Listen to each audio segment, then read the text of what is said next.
History is often told through the clamor of battles, the speeches of kings, and the scratching of quill pens on parchment. We remember the dates, we remember the monuments, but tonight we embark on a quiet journey into the soul of a man who conquered the world, not with a sword, but with sound, and then with silence. They say that to understand the light, one must first understand the darkness. To understand the music that shook the foundations of the earth, we must first walk through the quiet streets of the 18th century, under the flickering glow of gas lamps, and peer into the heart of a man who felt too deeply, loved too fiercely, and heard the universe in a way no one else ever could. Tonight, let go of the day, let go of the noise of the modern world.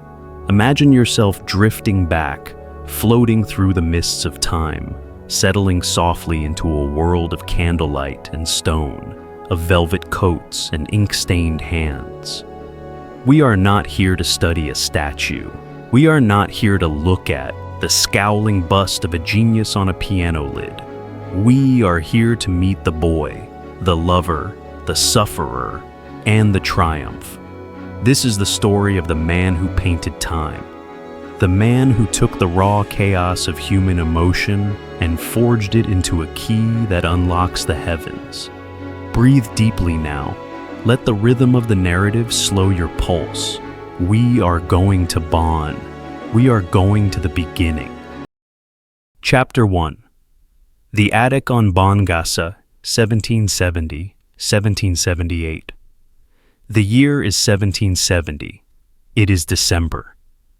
The air in the city of Bonn is thick with the damp, biting chill that rises from the Rhine River. Bonn is a sleepy provincial town, a cluster of slate roofs and church spires huddled against the gray sweep of the water. The fog here is a living thing.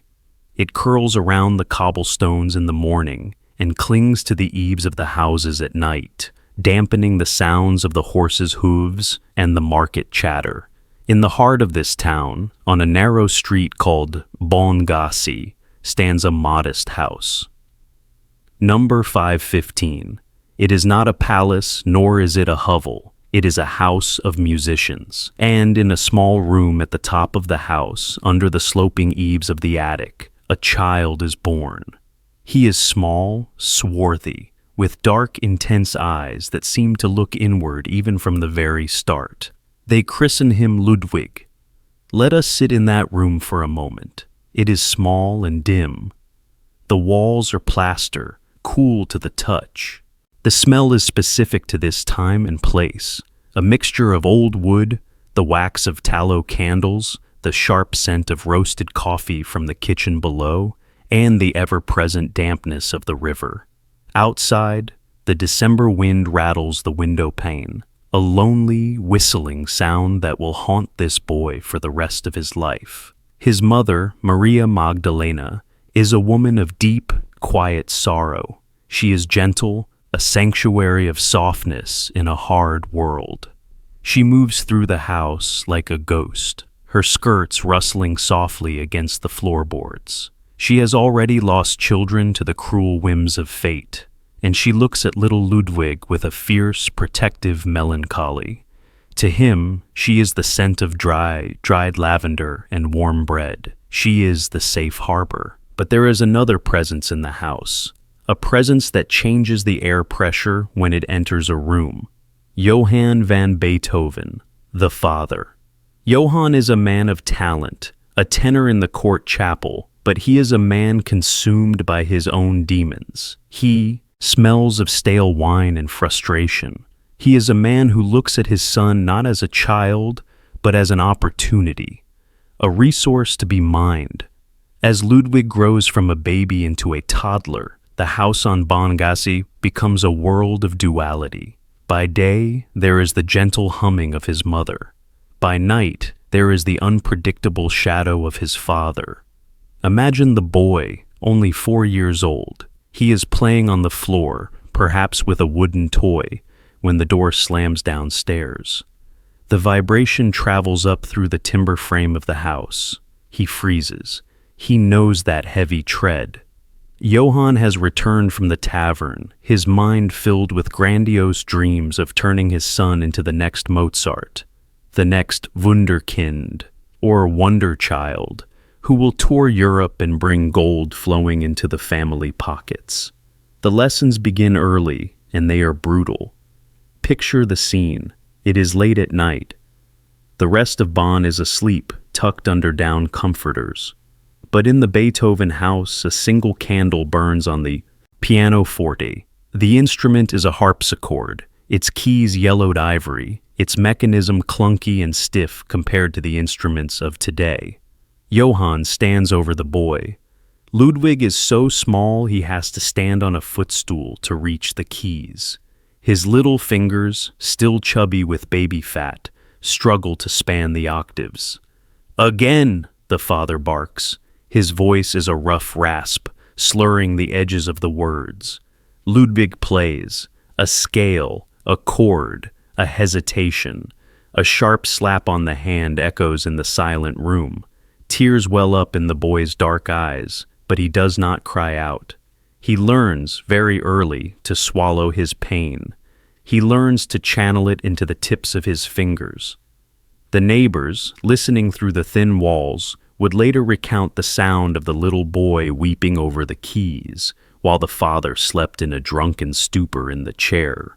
But something else was happening in those long, cruel nights. Something Johann did not intend. In the solitude of practice, in the exhaustion and the fear, Ludwig discovered a secret friend. He discovered the sound itself. He found that if he pressed a key gently, the note would whisper like a secret. If he struck it hard, it would shout back at his father. He began to realize that this wooden box of wires and hammers was not just a tool for labor. It was a mirror. It could hold his sadness. It could hold his anger. There were moments of respite. Sometimes when his father was away at the court, Ludwig would sit at the window and watch the Rhine. The river was a constant companion. He watched the gray water churning, the boats drifting lazily downstream toward Cologne. He listened to the wind in the linden trees. He soaked in the sounds of the natural world, the rustle of leaves, the chirping of sparrows, the distant thunder of a summer storm.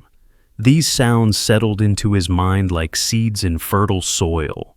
He did not know it yet, but he was building a library of vibrations. He was cataloging the sound of the universe. By the time he was 7, his father decided he was ready for the public. Johann forged the boy's birth certificate, lying about his age to make him seem even younger, even more miraculous. Posters were printed. The little son of a tenor was to perform. On the night of his first concert, in March of 1778, Ludwig walked onto the stage. He wore a costume of green silk, stiff and uncomfortable, with powdered hair and a small sword at his side. He looked like a porcelain doll. The audience murmured. The candles in the chandeliers cast long, dancing shadows. He sat at the keyboard. The room went silent. He placed his hands on the keys, and for the first time, the boy disappeared. In his place was music. He played with a ferocity that startled the polite society of Bonn. It was rough, yes, it was unpolished, but there was a fire in it, a dark smoldering heat that belonged to a much older soul. When he finished, the applause washed over him. He looked out at the sea of faces, at his father nodding, smugly in the wings. But Ludwig did not feel triumph. He felt isolation. He was a creature apart. He was the boy who lived in the attic, the boy who spoke the language of the keys better than the language of men. And as he walked home that night, holding his father's hand, the silence of the streets felt heavier than before. He was 7 years old, carrying the weight of a family's ambition on his small shoulders. But in his heart, a fire had been lit, a fire that would eventually burn down the old musical world and build a new one from the ashes. Chapter 2. The Shadow of a Prodigy, 1779-1787. Time moves differently when you are a child, stretching out in long, languid summers and sharp, dark winters. As Ludwig entered his second decade, the world of the attic began to feel too small. His talent was a wild vine, growing rapidly, curling around everything it touched, threatening to pull down the structures his father had built. Johann's teaching had reached its limit. The father, in his drunken haze, could teach the boy mechanics, but he could not teach him art. He could teach him to move his fingers, but he could not teach him to move a soul. Ententer Christian Gottlob Neef. Imagine a man of intellect, a man of the Enlightenment. Neef was the court organist, a serious, thoughtful man with a face etched by discipline and philosophy. He arrived in Bonn in 1779, bringing with him the fresh winds of modern thought. He saw the boy, disheveled, moody, with dark skin and darker eyes, and he saw what Johann could not. He saw the chaos of genius. Neef did not just teach Ludwig music, he taught him how to think. The lessons took place in the organ loft of the court church. Picture the vast, cavernous space of the sanctuary. The air is cool and smells of incense and centuries of stone dust. High above the pews, in the loft, the great organ stands like a fortress of pipes. Neef sat the boy down at the multiple manuals of the organ. Music, Neef would say, his voice echoing in the empty church. "'Tis not just notes, Ludwig. It is architecture. It is philosophy. It is the voice of God speaking through mathematics." He introduced Ludwig to the well-tempered clavier of Johann Sebastian Bach. At the time, Bach was considered old-fashioned, a relic of a mathematical past. But to Ludwig, opening the pages of Bach was like opening the blueprints of the universe.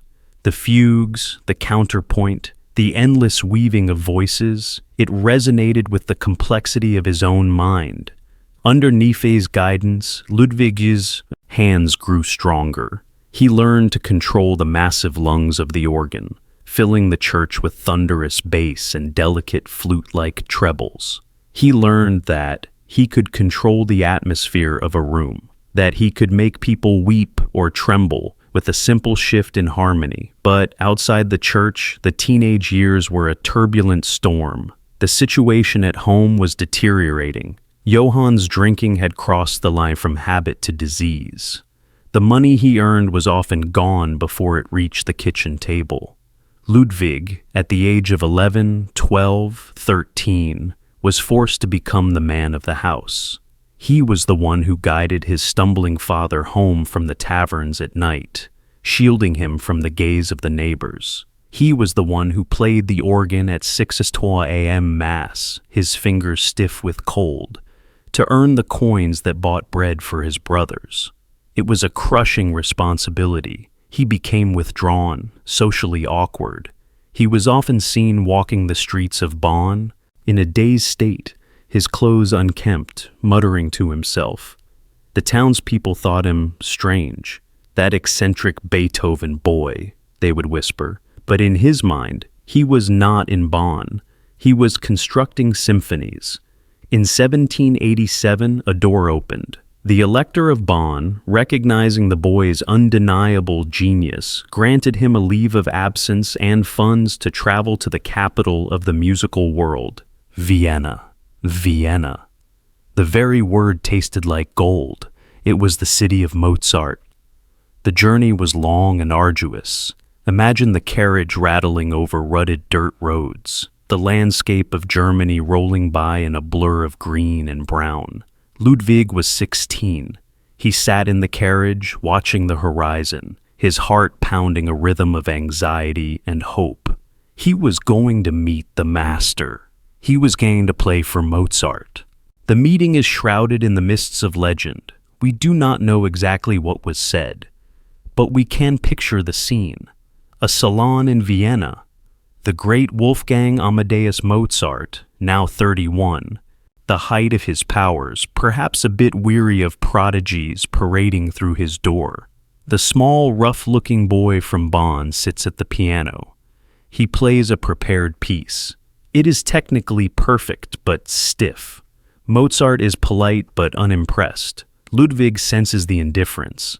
His pride flares, that famous Beethoven temper that would later become legendary.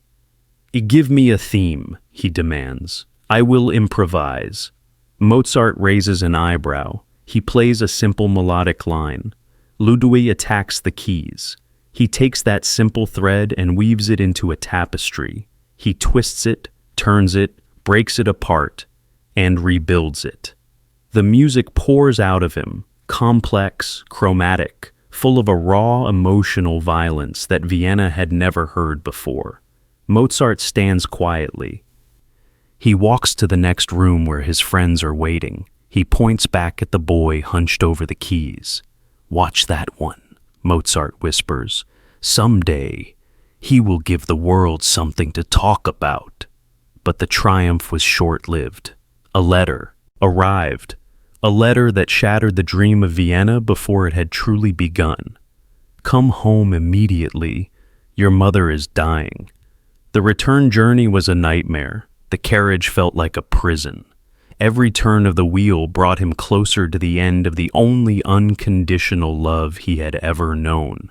He arrived in Bonn just in time. Maria Magdalena lay in the bed, wasted by consumption. The house was quiet. Even Johann was sober, terrified by the impending loss. Ludwig sat by her bedside. He held her hand, a hand that had smoothed his hair, that had cooked his meals, that had defended him from the rage of his father. He watched the light fade from her eyes. When he took her last breath, something in Ludwig broke. The soft center of his world collapsed. He was 17 years old. He was the head of the family now. He had a father who could not function and 2 younger brothers to raise. The weeks that followed were a blur of gray grief. He developed asthma. He feared he too had consumption. He lay in his room, staring at the ceiling, listening to the silence of the house without his mother's humming. But in that dark pit of grief, the music did not abandon him. It changed. It deepened. It was no longer just a display of skill. It became a necessity. It became the only way he could breathe.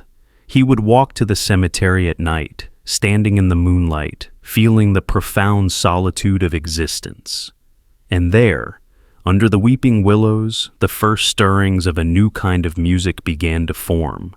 Music that was not about polite society or courtly dances. Music that was about death and life, and the terrible, beautiful struggle to survive them both. The prodigy was dead. The artist was being born. Chapter 3. The Rhine and the Farewell, 1788-1792. The years following his mother's death were a crucible.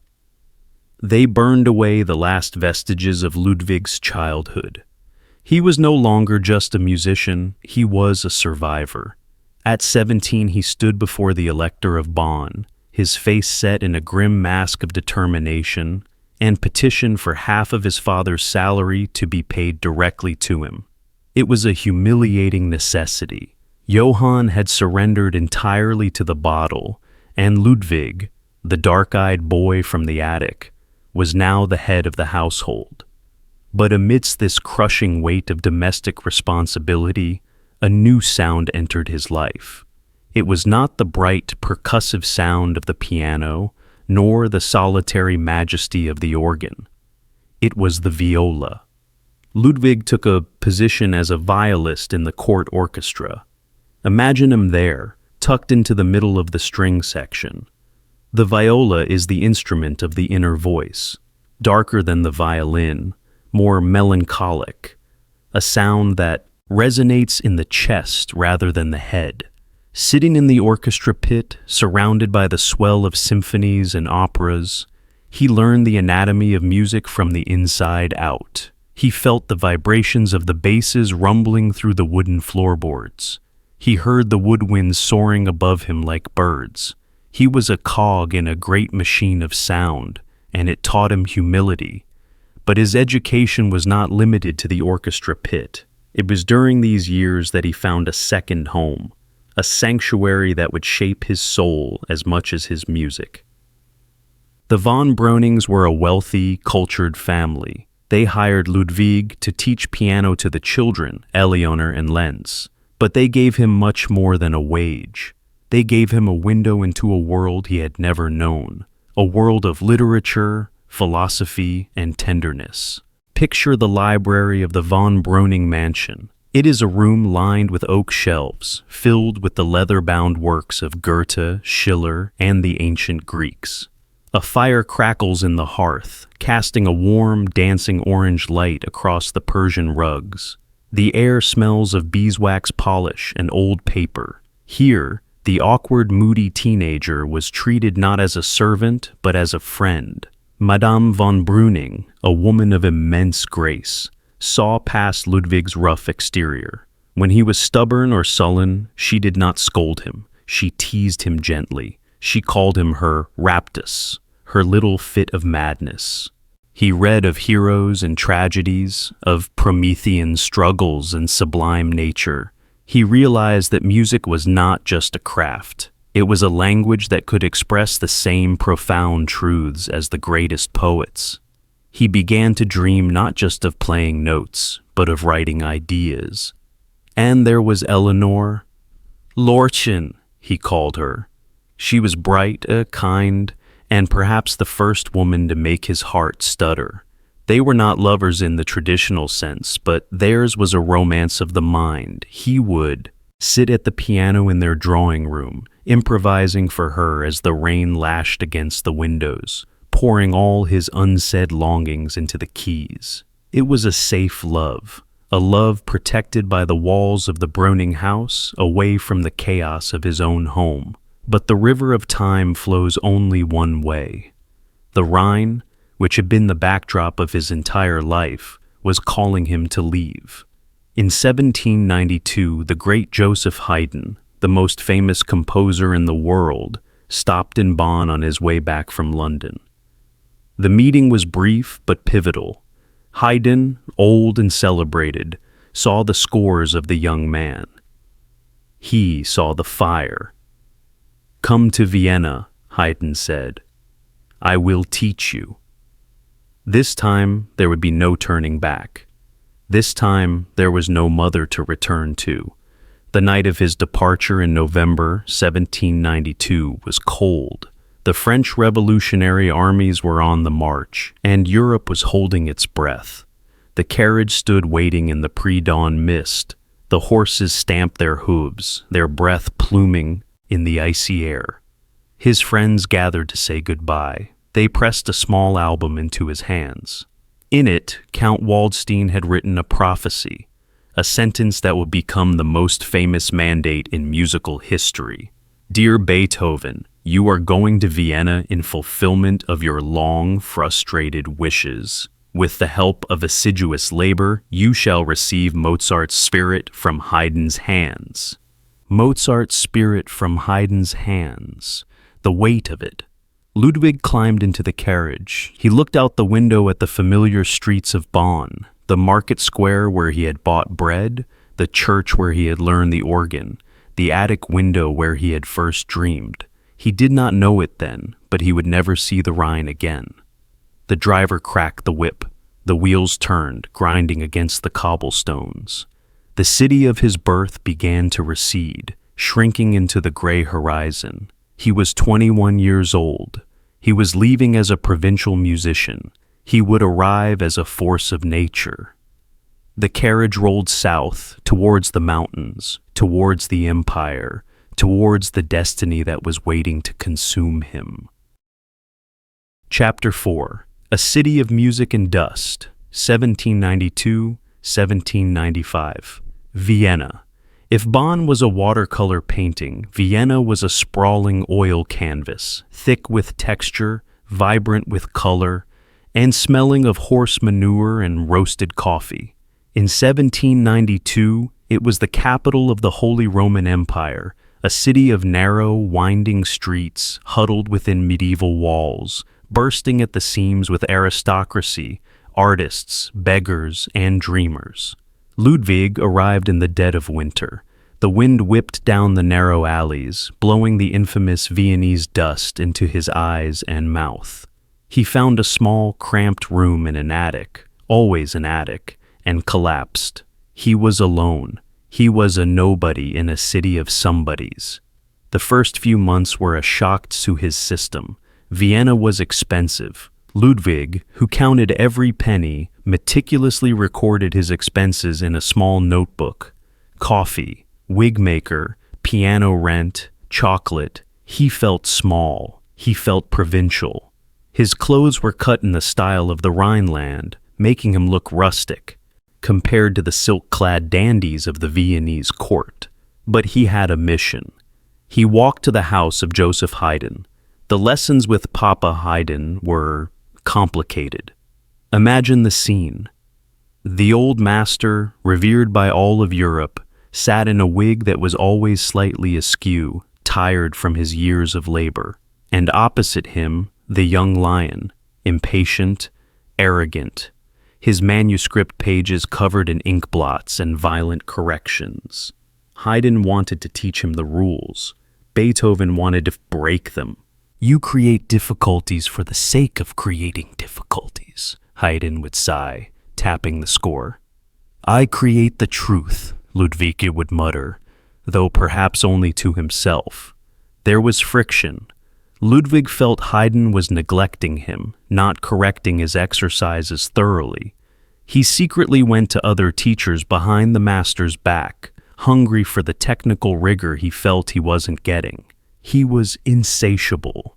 He wanted to know everything: counterpoint, vocal composition, violin technique. He was building an arsenal, but if the lessons were a struggle, the salons were a battlefield, and Ludwig was the conqueror. The aristocracy of Vienna, the princes and counts with names like Lichnowsky, Lobkowitz, and Kinsky, were bored. They had heard polite music for decades. They wanted something new. They invited this wild-haired young man from Bonn to their palaces. Picture a salon in the Palace Lichnowsky. The room is gilded, lit by 100 wax candles and crystal chandeliers. The air is hot and perfumed. The guests sip sweet wine and fan themselves, expecting a pleasant divertissement. Ludwig walks to the piano. He does not bow. He does not smile. He is short, stocky, his face pockmarked, his hair a mane of unpowdered black. He sits. He strikes the keys. He plays with a physical intensity they have never seen. He snaps strings. He hammers the bass until the instrument groans. He plays softly, so softly that the ladies lean forward, their fans still, and bang, a sudden fortissimo that makes them jump. He was not playing background music. He was grabbing them by the lapels and shaking them. He was demanding their attention. He became known as a formidable pianist, an improviser of terrifying power. But he remained an outsider. He despised the social etiquette. If the aristocrats talked while he played, he would stop, slam the piano lid shut, and shout, "I will not play for such swine." It was unheard of. A musician was a servant, but the princes did not fire him. They were mesmerized. They sensed that this rudeness was not petulance. It was the protective shell of a genius. They forgave him everything because when he played, he took them to places they could not go alone. Yet, amidst the rising fame, a shadow fell. In late 1792, news arrived from Bonn. Johann van Beethoven was dead. Ludwig read the letter in his cramped room. His father, the man who had terrorized him, the man who had taught him, the man whose failures had driven Ludwig to succeed. He felt a complicated grief. There was relief, yes, but there was also the severing of the final root. He was truly an orphan now. The Rhine was a memory. Vienna was his reality. He buried himself in work. He composed his first true masterpieces, the piano trios, Opus 1. When he presented them, even Haydn was startled. They were bold, expansive, stretching the forms of the past until they creaked. By 1795, Ludwig made his public debut as a composer and pianist at the Burgtheater. He played his own piano concerto in B-flat major. Imagine him on that stage. The theater is packed. The orchestra waits. Ludwig nods. He begins. The music is bright, energetic, full of easy, youthful vigor and wit. He and the piano are one. He is 24 years old. The city is at his feet. The applause is a roar, a validation of all the lonely hours, all the tears in the attic, all the sacrifices. He stands, bowing deeply. He can hear the clapping. He can hear the shouts of bravo. He can hear the orchestra shuffling their feet in appreciation. He can hear everything. The birds in the Prater Park, the church bells of St. Stephen's, the whisper of the wind. He does not know that the silence is coming. He does not know that in just a few short years, this world of sound, which he has just conquered, will begin to close its doors to him one by one. For now, he is young. He is the titan of the piano, and the music flows like a river that will never run dry. Chapter 5. The Duel of the Pianists, 1796-1799. To understand the Vienna of the late 1790s, one must understand that music was not merely entertainment. It was a sport. The aristocracy thrived on rivalry. They loved to pit their favorite virtuosos against one another like gladiators in a coliseum of mahogany and silk. And Ludwig van Beethoven was the undefeated champion. But every champion attracts challengers. In the spring of 1799, a new name was whispered in the salons. Daniel Steibelt. Steibelt was a star from Paris. He was everything Ludwig was not. Polished, fashionable, a showman who traveled with his own tambourine-playing wife. He was vain, arrogant, and technically brilliant. He arrived in Vienna with the express purpose of dethroning the wild man, Beethoven. The confrontation took place at the palace of Count Fries. The atmosphere was electric. The room was divided, the Beethoven faction and the Steibelt faction. Steibelt played first. He performed a dazzling piece of his own composition, filled with flashy runs and trembling tremolos, meant to evoke a storm. It was impressive. It was calculated. When he finished, he looked at Beethoven with a smug smile, receiving the polite, enthusiastic applause of the room. Then, it was Ludwig's turn. He stood up. He walked to the piano. He did not carry a score. As he passed the piano where Steibelt had left his music, Ludwig picked up the cello part of Steibelt's quintet, turned it upside down, and placed it on the music stand. A gasp went through the room. It was a deliberate insult. With one finger he poked out the inverted theme of Steibelt's music. He mocked it. He stripped it naked. And then he unleashed the storm. He began to improvise on that upside-down theme. He took the shallow melody and forced it into deep, complex harmonies. He played with a ferocity that made the instrument shake. He turned the storm of Steibelt into a hurricane. It was a musical demolition. He was showing the difference between a trickster and a sorcerer. Steibelt, pale and humiliated, did not wait for the end. He slipped out of the room before Ludwig played the final chord. He vowed never to return to Vienna as long as Beethoven was there. The victory was absolute. Ludwig was the king of the keyboard. But while he was winning battles in the salons, he was losing a war in his own body. It started innocuously, a buzzing in his ears, a high-pitched hum like a mosquito that wouldn't fly away, tinnitus. At first he ignored it. He blamed it on a chill, or perhaps the dust of the city. He flushed his ears with almond oil and tepid tea. He avoided drafts, but the hum persisted. It grew. Imagine him in his apartment in 1798. It is late. The city is quiet. He sits at his desk, a candle burning low. He tries to focus on a score, but the ringing is there.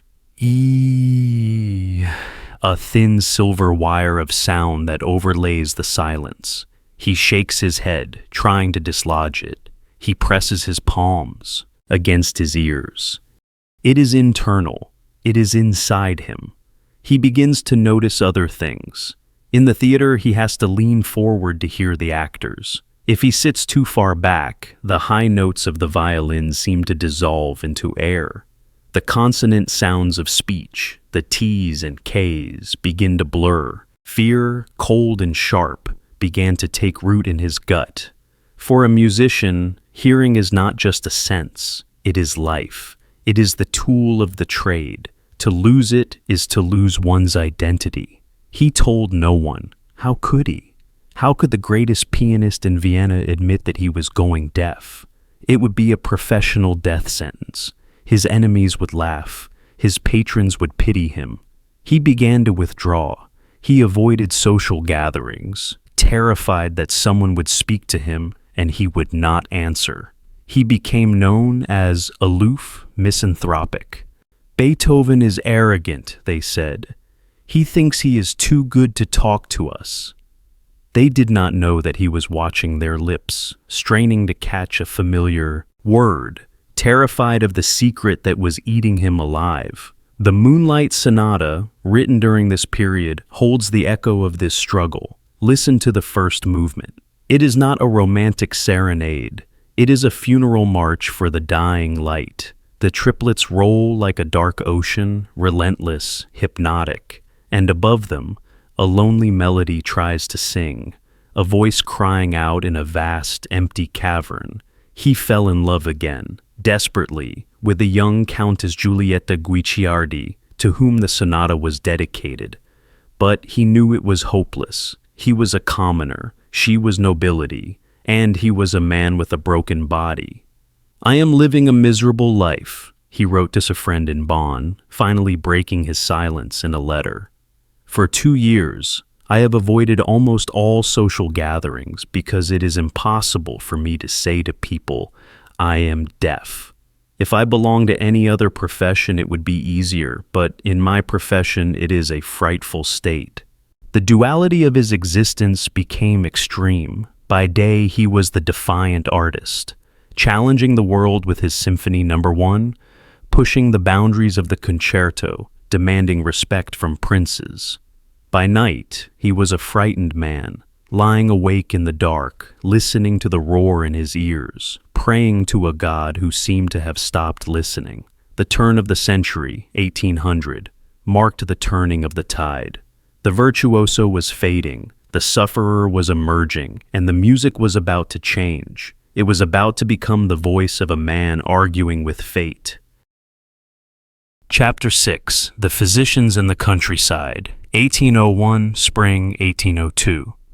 Fear is a powerful motivator. It can drive a man to greatness, or it can drive him to madness. For Ludwig, the fear of silence sent him on a desperate pilgrimage through the medical underworld of Vienna. He was 30 years old. He was supposed to be in the prime of his life. Instead, he found himself sitting in the waiting rooms of the city's most renowned physicians, surrounded by the smell of antiseptic, dried herbs, and desperation.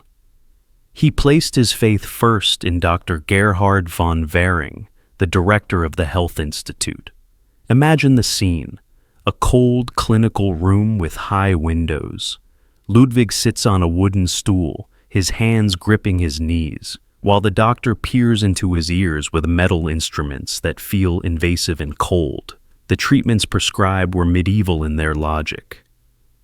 "Bark of Daphne," the doctor said, applied to the arms to draw out the bad humors. And so Ludwig endured the pain. He bound his arms with the toxic bark until the skin blistered and wept. believing that the physical agony was a price worth paying if it would just stop the ringing. He poured almond oil into his ears until they felt clogged and heavy. He drank teas made of strange bitter herbs. He tried galvanism, early electric shock therapy, hoping the jolt would restart the failing nerves. Nothing worked. The hum persisted. It was a faithful, cruel companion.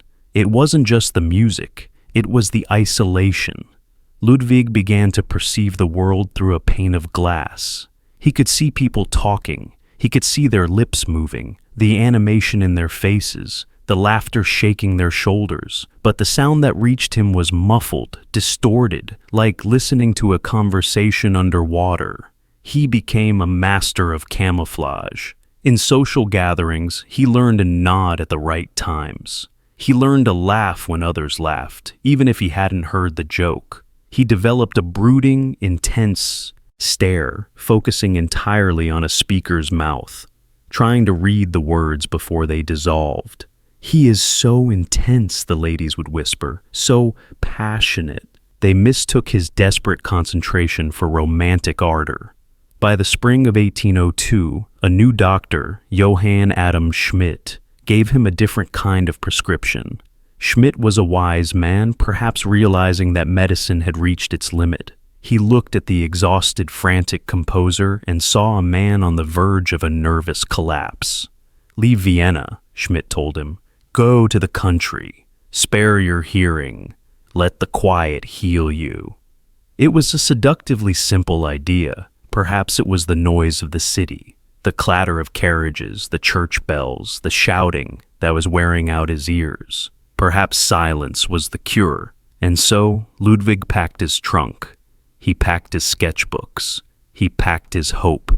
He headed north, just outside the city limits, to a sleepy pastoral village nestled in the foothills of the Vienna woods.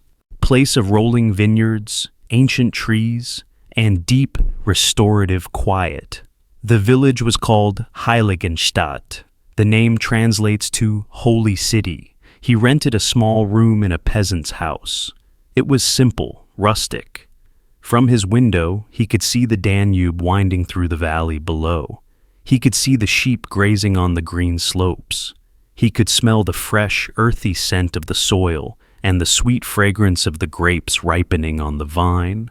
For the first few weeks, he felt a lightness return to his spirit. The fresh air filled his lungs. He took long, solitary walks through the woods at dawn, when the dew was still heavy on the grass. He stopped to touch the rough bark of the oaks. He watched the larks rising into the blue sky. He convinced himself he was better. "The ringing is less today," he would write in his diary, a lie he desperately wanted to believe. He worked on his second symphony, a piece of music that is sunny, energetic, and full of humor, a mask he was crafting to hide the tragedy unfolding behind his eyes. But nature, in all its beauty, can be cruel. One afternoon, he was walking with his student, Ferdinand Ries. They were strolling through a thicket of trees. Ries stopped suddenly. A look of delight crossed his face. "Listen," Ries said, pointing to a shepherd playing a flute in the distance.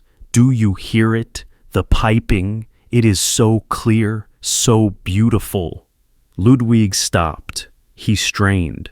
He looked at Ries' face, saw the joy there. He looked at the shepherd in the distance. He saw the instrument raised. He saw the fingers moving, but he heard nothing. Only the wind, only the rustle of leaves, and the hum. He looked at Ries, and his eyes went dark. He did not say a word. He turned and walked back to the village, his shoulders hunched, his pace fast and angry. The illusion was shattered. The quiet of Heiligenstadt was not a cure. It was a mirror. In the silence of the countryside, his deafness was not less apparent. It was more absolute. The summer turned to autumn. The leaves began to brown and fall.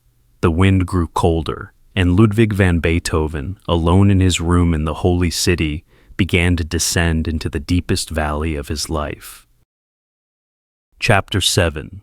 The Heiligenstadt's Testament, Autumn 1802, October 6th, 1802. The light in the room is fading. The shadows of the vineyards are stretching long across the floorboards. Ludwig sits at a small wooden table. He is not composing music. He is composing a farewell. He is 31 years old, but tonight he feels ancient. The realization has finally settled in his bones. He will not get better. The infirmity is permanent. The wall between him and the world is solid. He dips his pen into the inkwell. His hand trembles, not from age, but from a cocktail of rage and sorrow. He begins to write a letter to his brothers, Karl and Johann. But in truth, he is writing to humanity, and perhaps to God. For my brothers Karl and Johann Beethoven, he writes, leaving a blank space for Johann's name, as if even naming him is too painful. O ye men who think or say that I am malevolent, stubborn or misanthropic, how greatly do ye wrong me! You do not know the secret causes of my seeming. The words pour out of him. It is a confession. It is a plea for understanding. For 6 years, he explains, he has been afflicted. He has been cheated by doctors. He has been forced to become a philosopher in his youth. Imagine him pausing, looking out the window at the darkening sky. He thinks of the flute he could not hear. He thinks of the whispers he misses. He thinks of the humiliation. What a humiliation when one stood beside me and heard a flute in the distance, and I heard nothing, or someone heard the shepherd singing, and again I heard nothing. Such incidents brought me to the verge of despair, but little more, and I would have put an end to my life. Suicide. The thought is there, sitting on the table like a loaded pistol. It would be so easy to stop the ringing, to stop the struggle, to step into the eternal silence and find peace. He looks at the paper. He looks at the ink, wet and glistening in the candlelight. Why didn't he do it? What stayed his hand? It wasn't fear. It wasn't religion. Only art it was that withheld me, he writes. Ah, it seemed impossible to leave the world until I had produced all that I felt called upon me to produce. This is the pivot point. This is the moment the lever of history turns. In that small, dark room in Heiligenstadt, Ludwig made a choice. He realized that his life did not belong to him. It belonged to the music. He was a vessel. He had a duty, a terrifying obligation to the fire burning in his chest. If he could not hear the world, he would force the world to hear him. He would not just compose, he would conquer. He would take his suffering, his isolation, his rage, and he would forge it into a weapon. He would grab fate by the throat. He finished the letter. He folded it. He sealed it with red wax, but he never sent it. He kept it in a hidden drawer of his desk. He would keep it there for the rest of his life, a secret talisman of the night he almost died, and the morning he decided to be reborn. When he returned to Vienna a few weeks later, his friends noticed a change. The man who came back from Heiligenstadt was not the charming virtuoso of the salons. He was harder. He was more dangerous. His hair seemed wilder, his eyes more piercing. He sat down at his piano. He swept the scores of his earlier works off the stand. I am not satisfied with the work I have done so far, he told a friend. From now on, I intend to take a new way. The new way. He did not explain what it meant. He simply picked up his pen. He began to sketch a new symphony, not a polite symphony, not a symphony for a sunny afternoon. It was to be a symphony for a hero, a symphony of vast crushing scale, a symphony that would begin with 2 violent, shattering chords that would announce to the world, the old Beethoven is dead, long live the Titan. Chapter 8. From the Ashes, Eroica, 1803 to 1804. The year is 1803. Europe is trembling. Napoleon Bonaparte is sweeping across the continent, rewriting the maps of nations, toppling kings, and promising a new age of liberty, equality, and fraternity. To Ludwig, Napoleon was more than a general. He was an avatar. He was a self-made man, a commoner who had risen to the heights of power through sheer will, just as Ludwig intended to do in music. Napoleon was the secular messiah of the Enlightenment, and so Ludwig dedicated his new symphony to him. He titled it simply Bonaparte. The composition of the Third Symphony, the Eroica, was a physical act.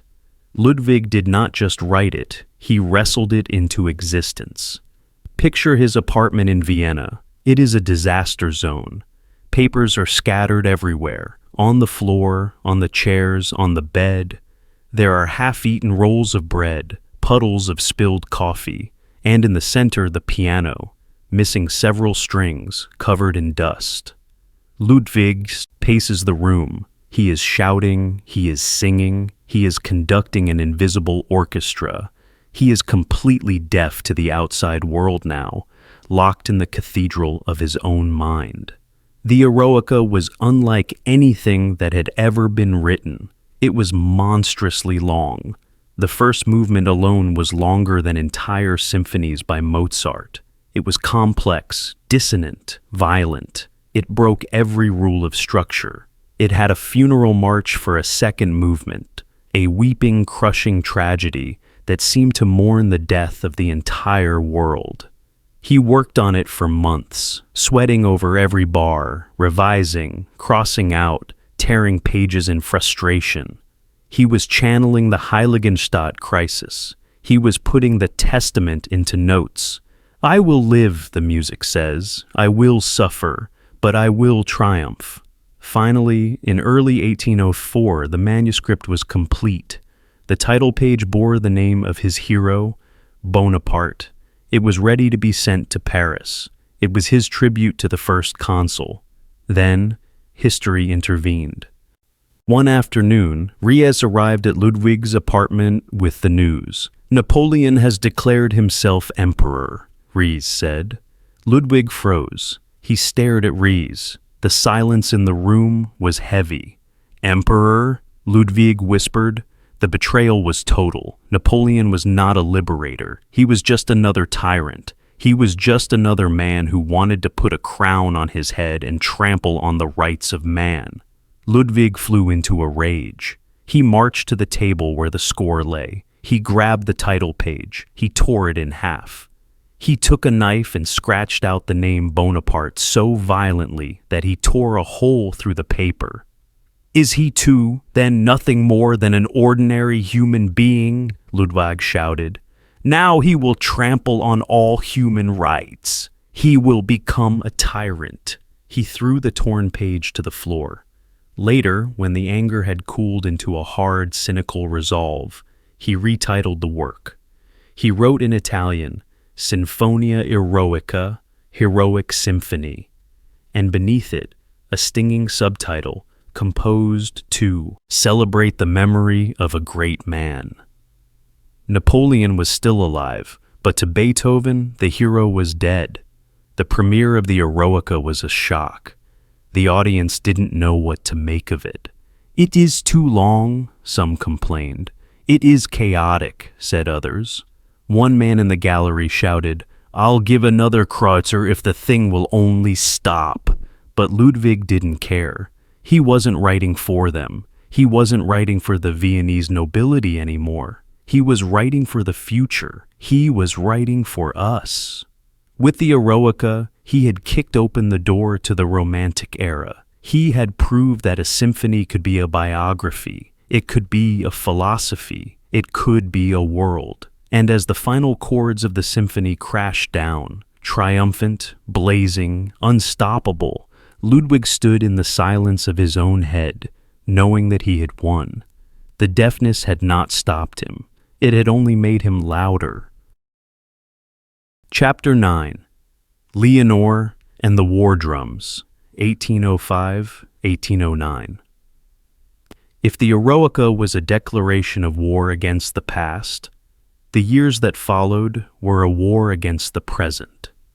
Vienna, the city of music, was about to become a city of blood. The year is 1805. The French army, the Grande Armée of Napoleon, is at the gates. Imagine the atmosphere in the streets. The cafes are empty. The palaces are shuttered, their noble owners having fled to the countryside with their silver and their servants.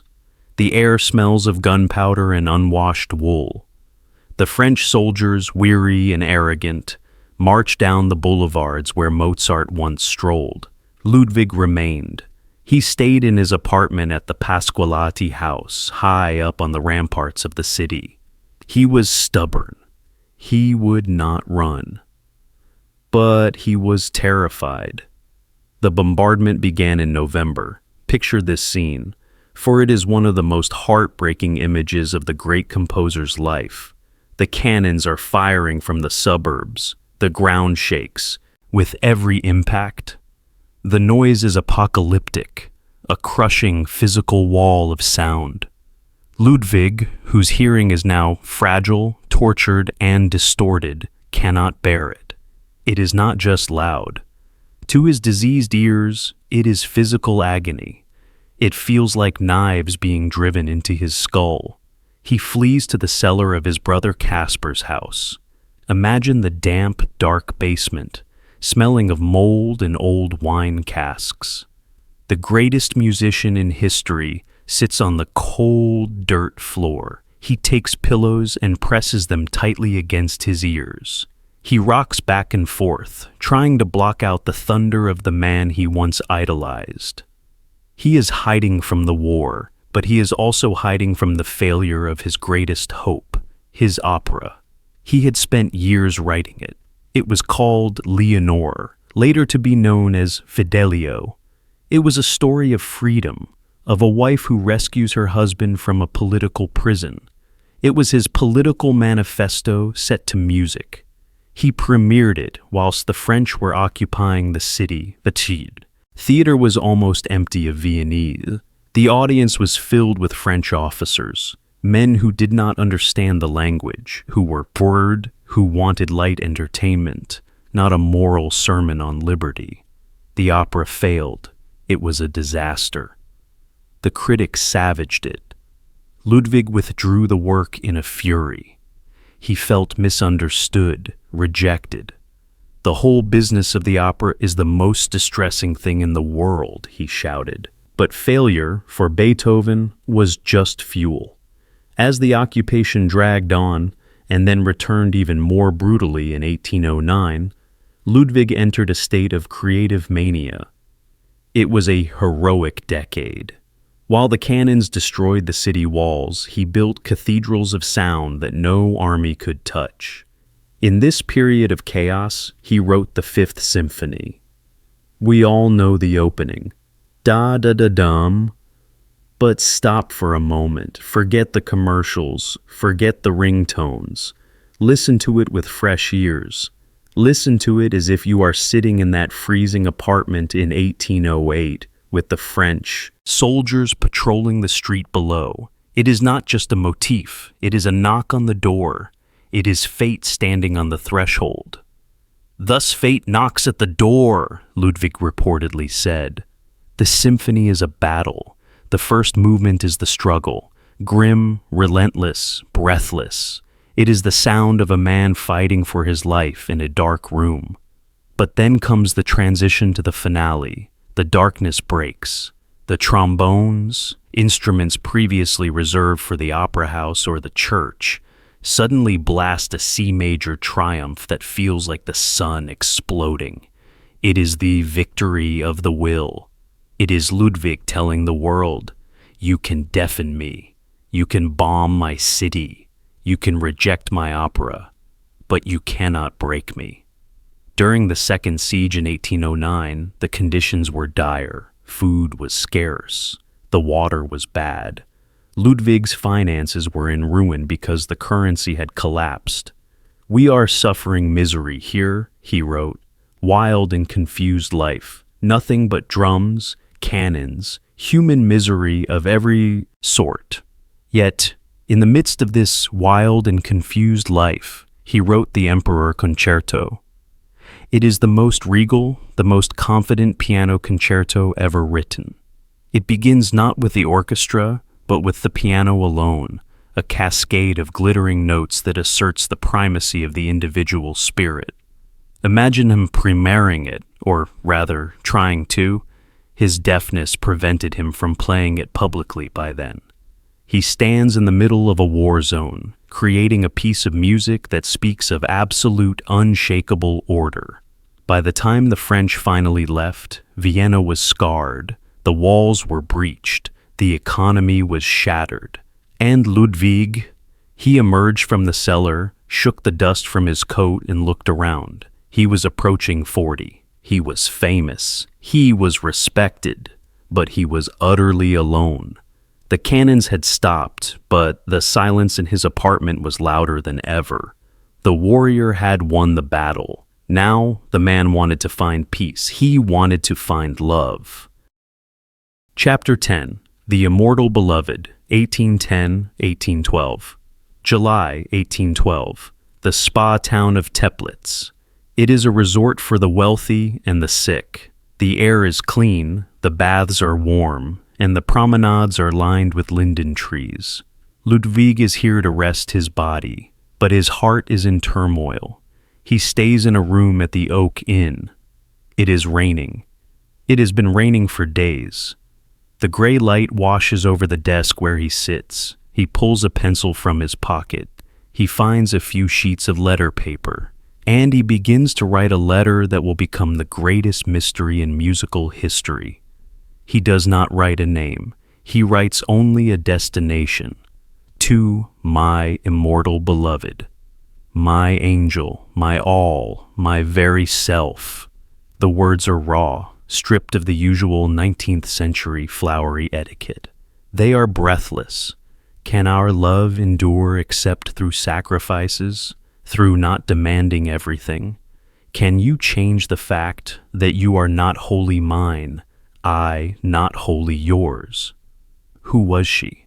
Historians have spent 2 centuries arguing. Was it Josephine Brunswick, the widow he had loved for years? Was it Antoni Brentano, the cultured Viennese woman who understood him so deeply? Tonight the name does not matter. What matters is the pain. Imagine the man writing these words. He is 41. He is deaf. He is eccentric, difficult, often unwashed, prone to rages. He knows deep down that he is unsuited for domestic life. He cannot hear a child cry. He cannot hear a lover whisper. And yet, he craves it. He craves the normalcy of a home. He craves a haven. Oh God, he writes, the pencil digging into the paper. Why must one go away from what one loves so much? My life in Vienna is now a miserable life. Your love has made me the happiest and unhappiest of mortals. He pauses. He looks out at the rain-soaked street. He knows the carriage is leaving soon to take the letter to the post, but he also knows that this love is doomed, whether by social class, by marriage to another, or by his own chaotic nature. It cannot be. It cannot be. He finishes the letter the next morning. Ever thine, ever mine, ever ours. He folds it, but here is the tragedy: he never sent it. Like the Heiligenstadt Testament, it was found in a secret drawer after his death. It was a scream into the void, a love letter to a ghost. That same summer in Teplitz, another encounter defined his isolation. Ludwig met the other giant of the age, Johann Wolfgang von Goethe. Goethe was the prince of poets. He was refined, courtly, a man of the system. Beethoven was the wild man, the Republican. They went for a walk together in the park. The scene is legendary. Imagine them walking arm in arm, the tall, stiff statesman and the short, intense composer. Suddenly, the Empress of Austria and her entourage appear on the path. Goethe, ever the courtier, immediately unlinks his arm. He steps to the side of the path, removes his hat, and bows deeply, standing with his head lowered until the royals pass. Ludwig does not stop. He pulls his hat down tighter over his brow. He clasps his hands behind his back. He walks straight through the middle of the royal party. The dukes and countesses, recognizing him, part like the Red Sea. They bow to him. They greet him. He walks past them without a glance. When he is clear, he stops and waits for Goethe. The poet catches up, flustered and shocked. "I waited for you," Ludwig says, his voice rough. "You bowed to them. They should bow to us. We are the architects of the spirit. They are merely the accidents of birth." It was a moment of supreme arrogance, yes, but it was also a moment of supreme truth. Ludwig knew his worth. He knew that emperors die and are forgotten. But art is eternal. But arrogance does not keep you warm at night. He returned to Vienna alone. The immortal beloved affair ended in silence. The door to marriage was closed forever. He would never have a wife. He would never have a family. The year 1812 ended. The silence deepened, the heroic energy that had sustained him through the Fifth Symphony, and the Emperor Concerto began to wane. He was entering a long, dark tunnel, a creative winter that would last for years. He was about to face the one thing he feared more than deafness: silence of the muse. Chapter 11. The Long Winter of Silence, 1813-1817. After the fire of the Eroica and the passion of the immortal beloved, the world expected Beethoven to burn even brighter. But fire needs oxygen, and Ludwig was suffocating. From 1813 to 1817, the music almost stopped. These are the silent years. To the outside observer, Ludwig was a man in decline.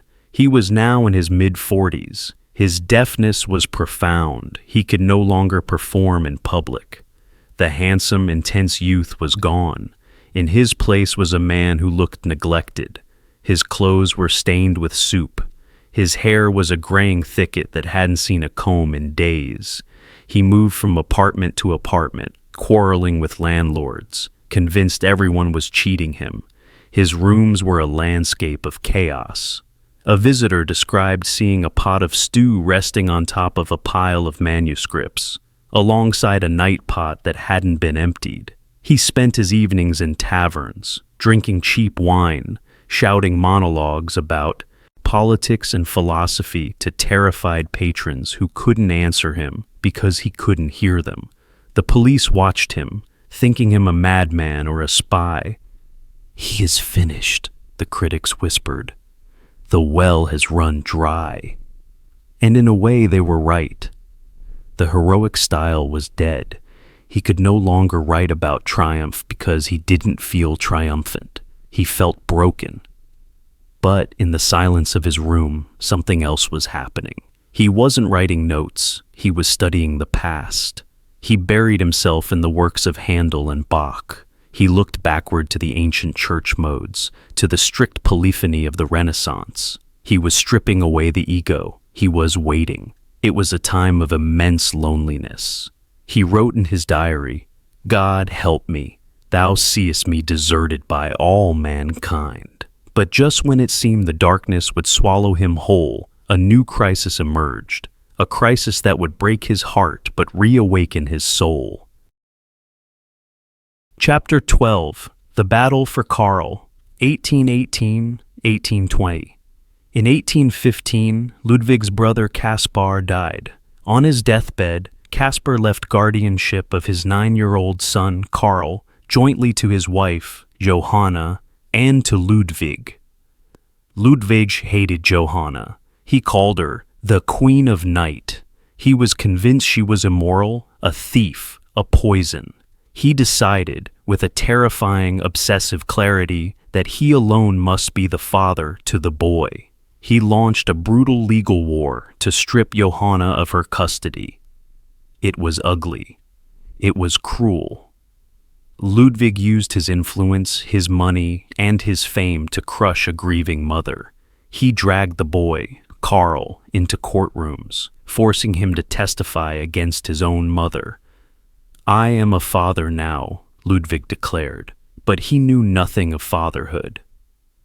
He brought Karl to live with him. It was a disaster. Imagine a deaf, eccentric bachelor trying to raise a traumatized teenager in a chaotic apartment. Ludwig was strict one moment, smothering the next. He fired servants constantly. The food was terrible. The house was a mess. Karl was miserable. He ran away back to his mother. Ludwig sent the police to drag him back. During these years, the deafness became absolute. To communicate, Ludwig carried small notebooks, conversation books. Visitors would write their questions, and he would answer orally. These books are a window into his mundane agony. The barber is here. The soup is burnt. Karl needs new boots. And amidst this domestic hell, the boy, Karl, began to crumble. He failed at school. He stole money. He looked at his uncle not with love, but with fear and resentment. But the agony of this relationship, the desperate, failed desire to love and be loved, cracked the hard shell that had formed around Ludwig's heart. The suffering of the silent years began to find a voice. He sat down at the piano again. He placed his hand on the wood to feel the vibration, and he began to write a sonata. Chapter 13. The Hammerklavier, 1821-1823. The Hammerklavier Sonata, Opus 106, is not just a piece of music, it is a monolith. Ludwig wrote it for a piano that didn't exist yet, an instrument with the power and range to handle the cosmic struggle in his mind. "I am writing a sonata," he said, "that will give pianists something to do 50 years from now." It is the longest, most difficult sonata ever written up to that point. The first movement opens with a fanfare that sounds like a giant pounding on the gates of heaven. It requires a physical strength that borders on the impossible. But it is the third movement, the adagio, that stops time. It is 20 minutes of pure sorrow. It is the sound of a man alone in the universe, speaking to God. It wanders through keys, lost, searching, weeping. It is the music of the silent years, finally released. Ludwig was back, but he was different. He was no longer writing for the audience in the salon. He was writing for eternity. He began to work on two massive projects simultaneously. One was a setting of the Catholic Mass, the Missa Solemnis. The other was a symphony.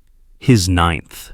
He was deaf. He was ill. He was fighting with his nephew. He was poor. And yet, he was building a cathedral of joy.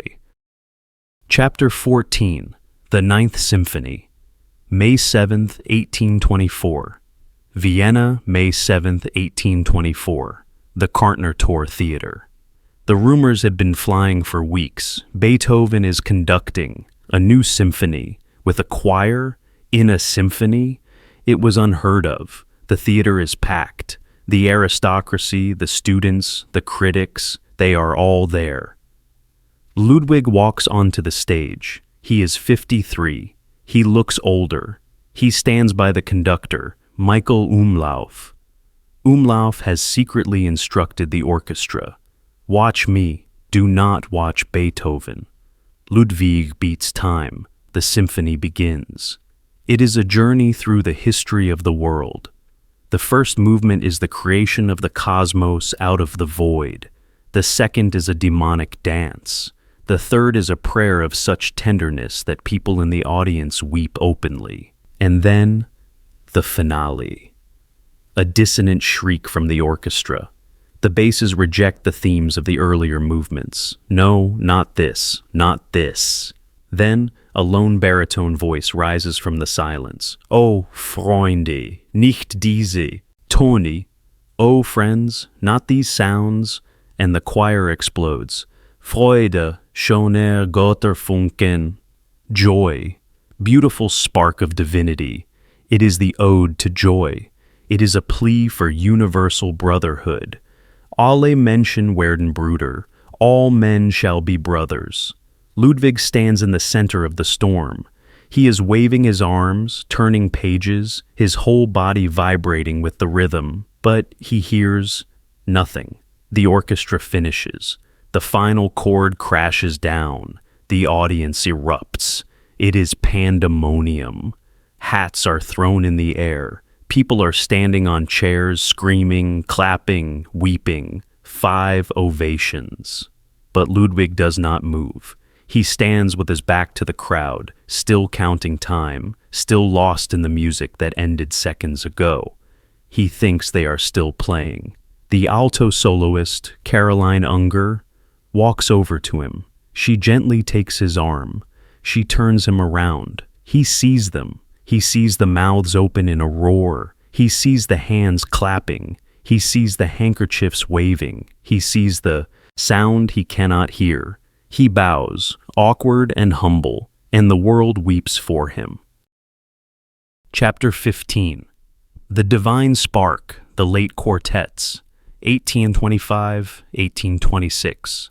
After the 9th, most men would have rested.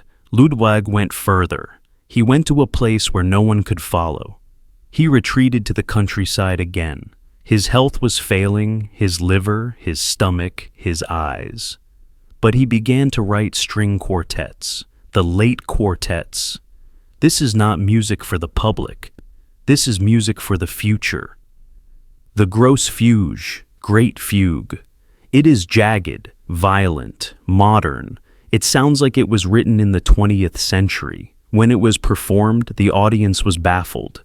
It is Chinese, they said. It is chaos. They are cattle, Ludwig growled. They do not understand. But then, the quartet in a minor, Opus 132. He wrote it after recovering from a near-fatal illness. He titled the slow movement, Holy Song of Thanksgiving of a Convalescent to the Deity. It is the most spiritual music ever written. It floats. It has no time signature. It is a man floating in the white light of eternity. Stripped of all pain, all anger, all ego. It is pure gratitude. But the earthly tragedy was not over. In the summer of 1826, his nephew Karl, crushed by the pressure of Ludwig's suffocating love, bought a pistol. He walked to the ruins of a castle. He put the gun to his head and pulled the trigger. He missed. The bullet grazed his temple. When Ludwig found out, he collapsed. The great titan who had conquered music could not save the one boy he loved. Karl survived, but the bond was broken. Karl joined the army to escape his uncle. Ludwig was alone again, and this time he was dying. Chapter 16. The Storm and the Release, March 1827. March 26, 1827. Vienna. The apartment in the Schwarzspanier house is dim. The smell of medicine and sickness hangs in the air. Ludwig lies in a chaotic bed, his body swollen with dropsy, his skin yellow. He is 56 years old. Friends are gathered. They pass him wine from the Rhineland, a gift that arrived too late. Pity, pity, he whispers, too late. Outside, the sky turns black. A spring storm, violent and unseasonal, sweeps over Vienna. Snow and hail lash the windows. Suddenly, a massive clap of thunder shakes the house. The room is illuminated by a flash of lightning. Ludwig's eyes open. He sits up. He is not conscious, but his spirit is reacting to the electricity in the air.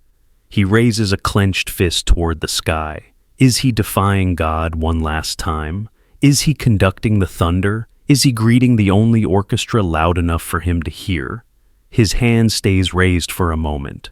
Then it falls. The head sinks back. Onto the pillow. The Titan is dead.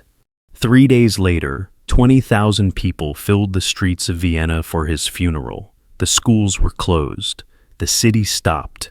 They carried him to the Währing cemetery. The actor Heinrich Anschutz read the eulogy written by the Putte Grillparzer. He was an artist, but also a man in the highest sense. He withdrew from the world because he found no weapon against it in his loving heart. He is not lost to you. He remains among you. Ludwig van Beethoven was a man who lived in silence so that we could hear. He took the broken pieces of his life and built a staircase to the stars. Tonight, as you drift into sleep, listen to the silence of your own room. It is not empty. It is waiting. Good night.